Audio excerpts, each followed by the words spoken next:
Mission IBPS clerk. दोस्तों आपका mission IBPS clerk होना चाहिए और ये बातें किसी को पता नहीं होनी चाहिए, क्योंकि जब एक सिपाही, जब एक सैनिक अपने मिशन पे निकलता है तो उनके बारे में किसी को पता नहीं होता है। सभी बातें मिटा दिए जाते हैं, सभी बातें भुला दिए जाते हैं। इसी तरह अगर आप सभी एस्पिरेंट को 2025 में आईबीपीएस में सीएससी के पोस्ट पे जॉब चाहिए तो आपका मिशन आईबीपीएस क्लर्क होनी चाहिए और ये बातें किसी को पता नहीं होनी चाहिए कि हम किसको टारगेट करके अपने एग्जाम की तैयारी कर रहे हैं। मेरा टारगेट क्या है दोस्तों, हमें इसमें क्या स्ट्रेटजी अपनानी है, प्री एग्जाम के सिलेबस क्या होते हैं, हमें इसमें कितना टाइम देना है। दोस्तों इसके सिलेबस में जो 3 सेक्शन होते हैं, क्वांट, रीजनिंग, इंग्लिश, जिसमें 35 क्वेश्चन 30 क्वेश्चन पूछे जाते हैं, इन तीनों सेक्शन में हमें अलग अलग क्या टाइम देना है दोस्तों। तो दोस्तों हम सभी बातें करेंगे, सभी चर्चाएं करेंगे।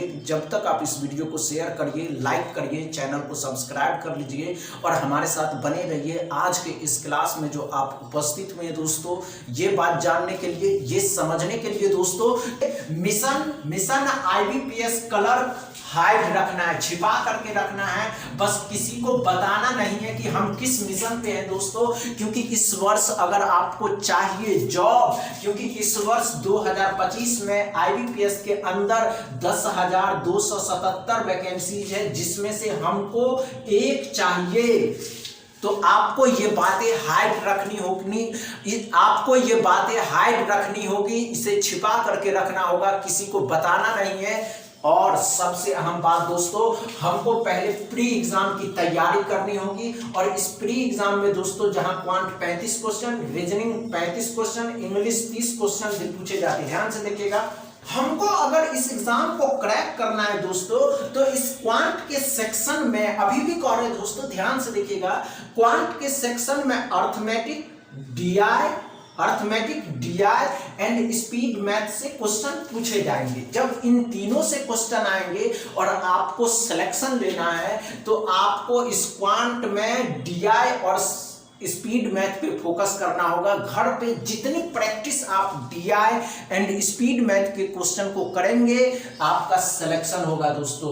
और अर्थमेटिक की बात करें तो टाइम बचने पे आप अर्थमेटिक के क्वेश्चन को सॉल्व करेंगे। दूसरी बात समझ में आ रहा है, हम डीआई की बात क्यों कर रहे हैं दोस्तों, क्योंकि बच्चे अक्सर जो भी सिलेक्शन लेते हैं वो डीआई पे फोकस करते हैं। और चलिए ध्यान से देखिएगा,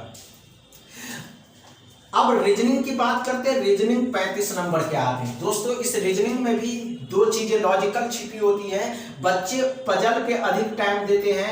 पजल ये कि पजल अगर 3 से 4 क्वेश्चन पूछे जाते हैं तो इस 3 से 4 क्वेश्चन अगर 4 आ गए पजल दोस्तों तो 20 नंबर दे करके जाएंगे। दोस्तों पजल पे अधिक फोकस कर दी, कम से कम टाइम नहीं देना है, सबसे अधिक टाइम पजल पे देना है दोस्तों। अब इंग्लिश की बात करते हैं, क्योंकि बहुत से बच्चों को इंग्लिश क्या होता है कि इंग्लिश में प्रॉब्लम होता है दोस्तों। इंग्लिश के आप जहां भी कोचिंग करते हैं वहां सेट लगाते हैं, अच्छी बातें हैं, लेकिन इंग्लिश में आपकी पकड़ तब बनेगी जब आप इंग्लिश के बुक को पढ़ते हैं, इंग्लिश के वर्ड को समझते हैं, तब जाकर के आप इंग्लिश के एग्जाम को क्रैक कर सकते हैं या इस सेक्शन इंग्लिश जो होगा दोस्तों उसको क्वालिफाई कर सकते हैं। क्योंकि इंग्लिश आपकी रीडिंग जितनी अच्छी होती है ना, आप वर्ड को जितना अच्छा समझ पाते हैं वही चीज आपको फायदा करता है। जब भी आप एक बात गौर करिए, एक बातों को सोचिए दोस्तों कि आप हिंदी पढ़ते तो आपको हिंदी जल्दी समझ में आता है, उसी तरह इंग्लिश जितना आप पढ़िएगा आपको बेटर इंग्लिश बना देगा।